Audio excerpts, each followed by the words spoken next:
안녕하십니까, 백선입니다. 오늘은 장전 브리핑 시작 전에 이벤트 먼저 안내해 드리겠습니다. 옆에 보이시는 번호로 장전이라고 적어서 보내주시면 참여할 수 있는데요. 종목 추천 3일 무료 이용권과 카라디움 피팅 커버 메쉬 쿠션을 드립니다. 많은 참여 부탁드립니다. 그러면 본격적으로 시작해 보겠습니다. 9월 11일 금요일 장전 브리핑 출발합니다. 어제 발표된 실업 지표는 부진하게 나타났습니다. 기술주도 불안한 모습을 보였는데요. 그러면서 3대 지수는 일제히 하락했습니다. 자세한 지수 상황 살펴보겠습니다. 블루칩 클럽인 다우 지수는 1.45% 내림세 보이며 27,532선에 마쳤고요. 대형주 위주의 S&P 500 지수는 1.76% 하락 마감했습니다. 나스닥 지수는 2% 가까이 빠졌는데요. 1919선에 종가 형성했습니다. 먼저 미국의 신규 실업자 감소세에 제동이 걸렸습니다. 실업 지표가 부진하게 나타났는데요. 미국 노동부가 발표한 지난주 신규 실업수당 청구 건수는 전주와 동일하게 나타났습니다. 계절 조정치를 반영했을 때 88만 4천 건으로 나타났는데요. 일자리 회복세가 멈춘 것으로 분석됩니다. 월스트리트 저널은 코로나19 팬데믹 시작 6개월 후인 현 시점에서 노동시장 회복 동력이 꺼지고 있다고 해석했는데요. 블룸버그 통신은 광범위한 일자리 손실이 계속되고 있다는 신호라고 분석했습니다. 다른 경제 지표들은 엇갈린 모습이었는데요. 8월 PPI와 근원 PPI는 모두 시장의 예상치를 웃돌았습니다. 반면에 7월 도매 재고는 시장의 예상치에 미치지 못했습니다. 주요 기술주들은 또 불안합니다. 어제 반짝 상승하더니 이내 다시 낙폭을 보였습니다. 뉴욕 시장은 우리 시장과 반대되는 색깔을 보이는데요. 상승은 초록색, 하락은 빨간색으로 표시합니다. 어제 기술주에는 빨간불이 많이 켜졌는데요. 대부분의 기술주가 하락세 나타냈습니다. 장 초반 상승세에 보이던 애플이 장중 하락 전환하며 3% 넘게 하락했고요. 테슬라도 8% 넘게 상승하더니 하락 전환하기도 했습니다. 그래도 마감을 앞두고 소폭 상승했는데요. 에리언 보스다니 투자전략가는 까다로운 시작이라고 평가했습니다. 미국과 중국 사이 갈등도 계속되고 있습니다. 미국 국무부가 중국 군부와 연계된 것으로 추정되는 중국인 1,000여 명 이상에 대한 미국 비자를 취소했는데요. 중국 외교부는 자국 내 중국 유학 인원의 합법적인 공익을 공공연하게 침해했다면서 이는 노골적인 정치 억압이자 인종차별이라고 강하게 비난했습니다.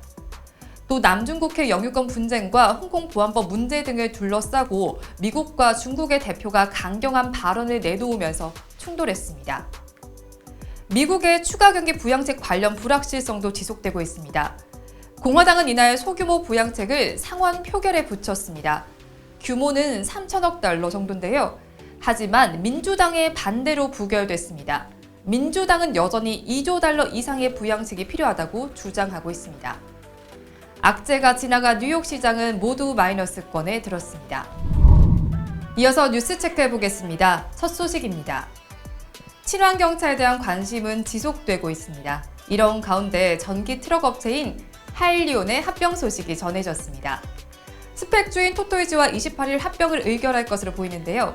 합병이 완료되면 하일리온 홀딩 컴퍼니로 이름을 바꿔서 HYLN이라는 티커명으로 거래됩니다.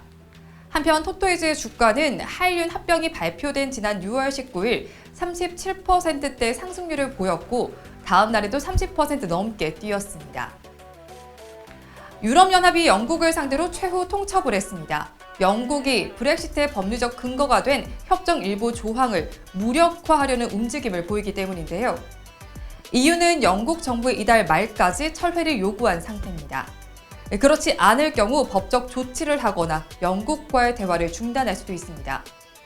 상황이 이렇게 전개되면서 노딜에 대한 우려가 커지고 있습니다. 노딜은 브렉시트 이후 EU와 영국 사이의 무역 거래 협상이 합의 없이 끝나는 것입니다.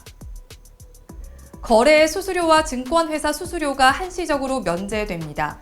코로나19로 어려워진 경제 여건을 감안해서 거래 비용 경감을 통해서 시장 참가자와 자본시장의 지속성장을 기반을 마련하기 위해서 하는 것입니다. 수수료 면제 기간은 매매일 기준으로 오는 14일부터 12월 31일까지입니다.